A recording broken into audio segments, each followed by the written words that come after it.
आपने खोसला का घोंसला फिल्म देखी है? वही अनुपम खेर वाली जिसमें उनको असली जैसे दिखने वाले घर के कागजात दिखाकर ठग लिया गया था। दरअसल उस टाइम में, जबकि ये फिल्म है, उस टाइम में एनसीआर में ऐसे बहुत से फ्रॉड हुआ करते थे जब इस एरिया का डेवलपमेंट चल रहा था। फिल्मी कहानियों में हैप्पी एंडिंग होती है, इसलिए इस फिल्म में भी सब कुछ ठीक हो गया था अंत में। आज के टाइम में डेवलपमेंट का तरीका बदल गया है, इसलिए फ्रॉड भी अलग लेवल के होने लगे हैं। इसलिए आज जो कहानी मैं आपको बताने वाला हूं ना, ये कोई फिल्मी कहानी नहीं है, बल्कि एनसीआर के गुरुग्राम में हुए 200 करोड़ रुपए से भी बड़े एक रियल एस्टेट घोटाले की सच्ची हकीकत है। आज हम इसी घोटाले की परतें खोलेंगे, इसलिए मेरे साथ अंत तक बने रहिएगा, आपको मजा आने वाला है। तो ये कहानी शुरू होती है गुरुग्राम के सबसे महंगे और प्रेस्टिजियस एड्रेसेस में से एक, डीएलएफ द कैमेलियाज। ये नाम तो आपने जरूर सुना होगा। यहाँ घर होना एक स्टेटस सिंबल माना जाता है। इसी चमक धमक के बीच एक महिला खरीदार को एक ऐसा ऑफर मिला जिसे मना करना लगभग नामुमकिन था। उन्हें द कैमेलियाज में एक super luxury apartment market rate से कहीं कम कीमत पर, यानी लगभग 12 करोड़ रुपए में मिल रहा था। अगर आपको ये 12 करोड़ ज्यादा लग रहे हैं सुनने में, तो आपको बता दूं डीएलएफ कैमेलियाज में 100 करोड़ रुपए की कीमत वाले फ्लैट बिकते हैं। उस लिहाज से तो 12 करोड़ कम ही है।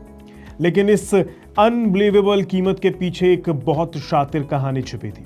खरीदार को बताया गया कि एक बैंक ऑक्शन वाली प्रॉपर्टी है।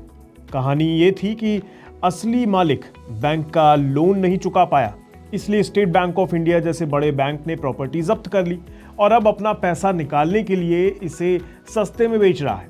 ये कहानी सुनने में एकदम असली लगती है, क्योंकि बैंक ऑक्शन में अक्सर अच्छी डील्स मिल जाती हैं। ऊपर से तुरंत कब्जा देने का वादा कर दिया गया, तो ये डील को और पक्का भी बना रहा था। अपने शिकार को जाल में फंसाने के लिए इस गैंग ने पूरी तैयारी कर रखी थी।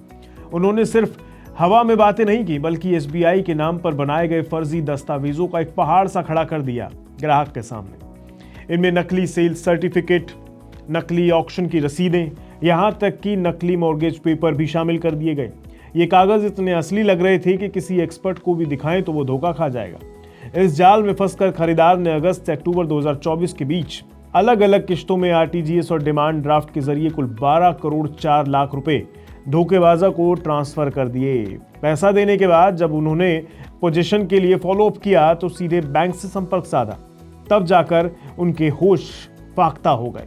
बैंक ने साफ बता दिया कि ऐसी कोई नीलामी कभी की ही नहीं गई और सारे दस्तावेज पूरी तरह से नकली थे। वो 12 करोड़ रुपए देकर एक ऐसे फ्लैट के मालिक बन चुके थे जो असल में मौजूद ही नहीं था। इसके बाद 13 जून 2025 को दिल्ली पुलिस की क्राइम ब्रांच में इस धोखाधड़ी की एफआईआर दर्ज कराई गई। तो आखिर कौन है ये शातिर खिलाड़ी जिन्होंने इतने बड़े घोटाले को अंजाम दे डाला?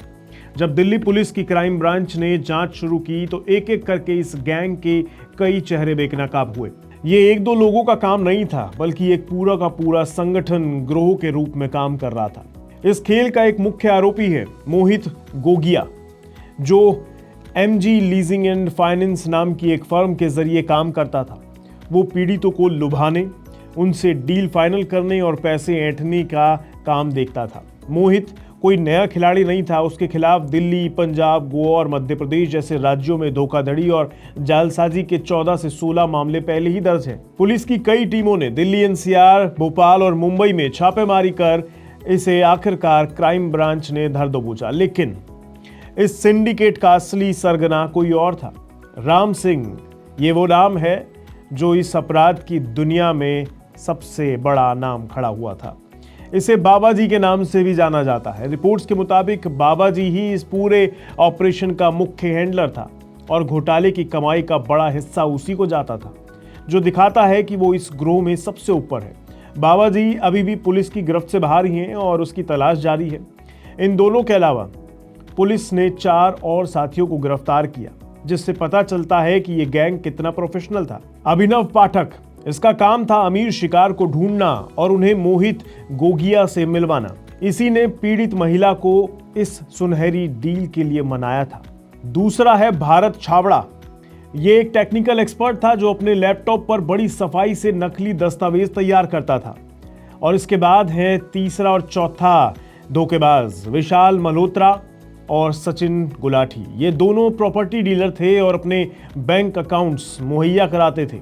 घोटाले का पैसा पहले इनके खातों में आता था, जिसे ये लोग कमीशन काटकर कैश में निकालते थे या आगे ट्रांसफर कर देते थे। पुलिस जांच में पता चला कि 12 करोड़ रुपए की रकम को तुरंत कई बैंक खातों और शेल कंपनियों के जरिए घुमाया गया ताकि पैसे के असली सोर्स को छुपाया जा सके। इस पैसे से खरीदी गई 2 लग्जरी कारें भी पुलिस ने जब्त कर ली हैं। वैसे ये मामला सिर्फ गुरुग्राम के एक 12 करोड़ के फ्लैट का नहीं है। दिल्ली पुलिस की जांच में जो सामने आया वो वाकई हैरान कर देने वाला है। पुलिस का अनुमान है कि ये गिरोह इसी तरीके से दिल्ली, एनसीआर, पंजाब, गोवा और मध्य प्रदेश जैसे कई राज्यों में कम से कम 200 करोड़ रुपए की धोखाधड़ी कर चुका है। और अगर रिपोर्ट्स की माने तो इस नेटवर्क द्वारा की गई कुल धोखाधड़ी का आंकड़ा 1000 करोड़ रुपए तक भी हो सकता है। इनका काम करने का तरीका हर जगह एक सही था। पॉश इलाकों में प्रीमियम प्रॉपर्टी की पहचान करना और फिर बैंक ऑक्शन की झूठी कहानी सुनकर उन्हें मार्केट रेट से बहुत कम कीमत पर बेचने का झांसा देना। गुरुग्राम और एनसीआर का रियल एस्टेट मार्केट लंबे समय से ऐसे घोटालों का गढ़ रहा है।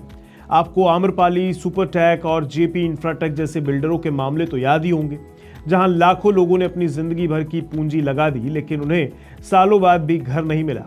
हाल ही में गुरुग्राम के ही एक बिल्डर अमित कात्याल को ईडी ने करीब 300 करोड़ रुपए के घोटाले में गिरफ्तार किया।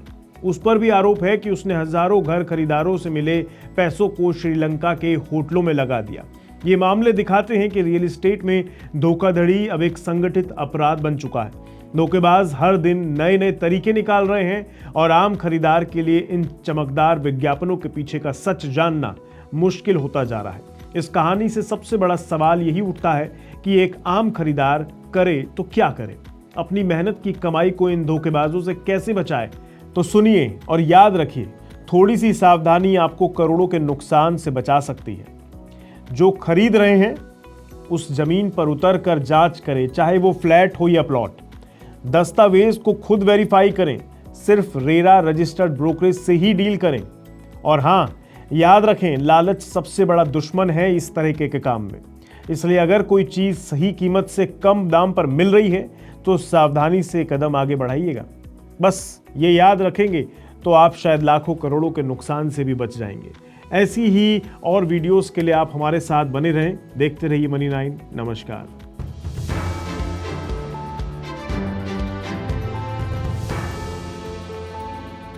ग्लोबल संकेतों के दम पर कैसे खुलेंगे हमारे बाजार?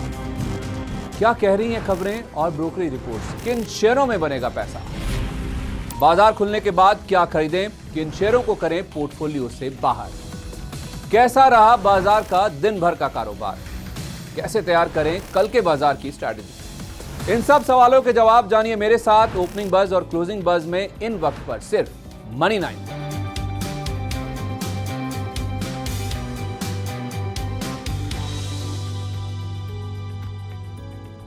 मनी 9 लाया है मेंबरशिप प्रोग्राम मनी 9 प्राइम।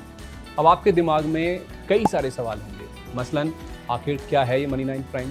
आपके लिए यानी दर्शकों के लिए इसके क्या फायदे हैं? और एक बड़ा सवाल ये कि मनी 9 प्राइम से आखिर जुड़ना कैसे है? तो इसकी पूरी जानकारी हम आपको देने जा रहे हैं। मनी 9 प्राइम में 3 प्लान होंगे, इकोनॉमी, स्टैंडर्ड और वीआईपी। तो फटाफट ज्वाइन कीजिए यूट्यूब पर मनी 9 प्राइम। ज्वाइन करने के लिए मनी 9 के यूट्यूब पेज पर जाइए, होम पेज पर मिलेगा ज्वाइन बटन, इसे क्लिक करें, अपनी पसंद का प्लान चुनें और बस हो गया, अब आप रहेंगे सबसे आगे।